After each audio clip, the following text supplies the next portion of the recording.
ఖరీఫ్ రబీ కాలాల్లో సాగు చేయబడుతున్న అపరాల పంట కంది. ఖరీఫ్లో ఈ ఏడాది జూలై ఆగస్టు మాసాల్లో వేసిన పంట ప్రస్తుతం పూత కాత దశలో ఉంది. ఈ పైరును మరూక పురుగు, శనగపచ్చ పురుగు, కాయ ఈగ ఆశించి అటు దిగుబడిని ఇటు నాణ్యతను హరించి వేస్తున్నాయి.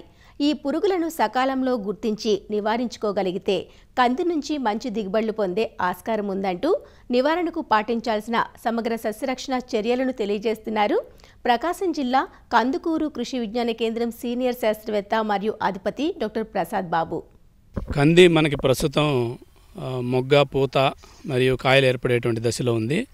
ఇటువంటి దశలో ఈ పచ్చపురుగు విషయానికి వచ్చినట్లయితే ఈ పురుగు మొగ్గ, పువ్వు దగ్గర ఒకే ఒక గుడ్డు పెడుతుంది.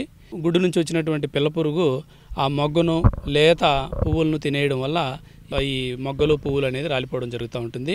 అలాగే ఈ మలి దశలో అయితే ఈ కాయలు ఏర్పడినప్పుడు కానీ ఈ పురుగు వచ్చినట్లయితే ఈ కాయ పై భాగంలో గుండ్రటి రంధ్రాలు చేసుకొని తల లోపల పెట్టి ఈ తినేటువంటి లక్షణం ఈ పచ్చ పురుగుకు ఉంది. కాబట్టి దీని నివారణకు ముందుగా మనకి వేసవిలో ఈ ప్యూపాలు, ఈ కోశస్థ దశలు నాశనం చేయడానికి వేసవిలో లోతు దుక్కులు తప్పకుండా చేసుకోవాలి. అలాగే ఈ పంటలో అంతర పంటలుగా 3 వరుసలు మనకి పెసర కానీ మినుము కానీ వేసుకున్నట్లయితే అందులో ఈ మంచి చేసేటువంటి సూక్ష్మక్రిములు అభివృద్ధి చెంది ఇవి సహజ సిద్ధంగానే ఈ పురుగులను నివారించడం జరుగుతుంది. ఒక ఎకరాకి 10 చొప్పున పచ్చపురుగు సంబంధించినటువంటి లింగాకర్షక బుట్టలు పంట కంటే ఒక అడుగు ఎత్తులో ఈ పూత మొగ్గప్పుడు పెట్టుకున్నట్లయితే మగరెక్కల పురుగులని ఆకర్షించబడి దాని యొక్క సంతతిని నివారించబడతాయి. అదేవిధంగా పూత మొగ్గ సమయంలో ఒక ఎకరాకి 10,000 ppm వేప నూనె 500 ml చొప్పున పిచికారీ చేసుకున్నట్లయితే ఆ చేదుదనానికి ఈ గుడ్లు ఉన్నా కానీ పగిలి చనిపోతాయి, లేదా పిల్ల పురుగులు ఉన్నా కానీ ఆ వాసనకి చనిపోవడం జరుగుతుంది. చివరగా మనకి ఈ రసాయనాల మందుల ద్వారా నివారించవలసిన అవసరం వచ్చినప్పుడు ఈ పచ్చపురుగు నివారణకు మనకి క్లోరోపైరిపాస్ అనేటువంటి మందును 500 ml, లేదా క్వినాల్ఫాస్ అనేటువంటి మందును 400 ml, లేదా ఎసిఫేట్ అనేటువంటి మందును 300 గ్రాములు, లేదా ఈ డెల్టామెథ్రిన్ అనేటువంటి మందును 180 ml, పురుగు ఎక్కువగా ఉన్నటువంటి పరిస్థితుల్లో పైనోసాడ్ అనేటువంటి మందును 60 ml చొప్పున మనము 200 లీటర్ నీటిలో కలుపుకొని మందులు అవసరాన్ని బట్టి మార్చి పిచికారీ చేసుకున్నట్లయితే ఈ పచ్చపురుగును నివారించుకోవచ్చు. మరొక ప్రధానమైన సమస్య ఏంటంటే మారుక మచ్చల పురుగు, దీన్నే గూడు పురుగు అని కూడా అంటూ ఉంటారు. ఇది ఈ లేత మొగ్గ, లేత కాయ సమయంలో పంట నాశిస్తుంది.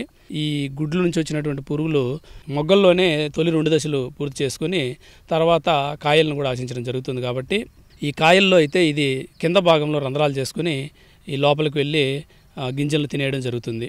సో దీని నివారణకు ముందుగా పంటలో పూత మొగ్గప్పుడు 500 ml 10,000 ppm వేప నూనె అనేది పిచికారీ చేసుకోవాలి.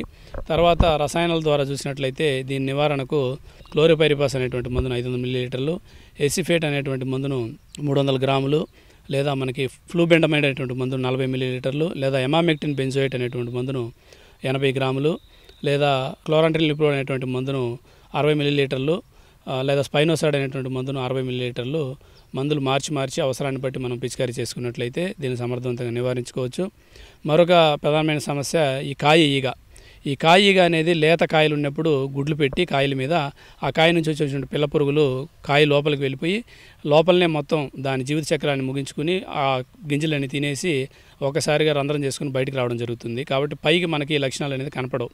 అందువల్ల ఈ లేత మొగ్గ, లేత కాయలు ఉన్నప్పుడు మొదటగా వేప నూనె అనేది పిచికారీ చేసుకోవాలి.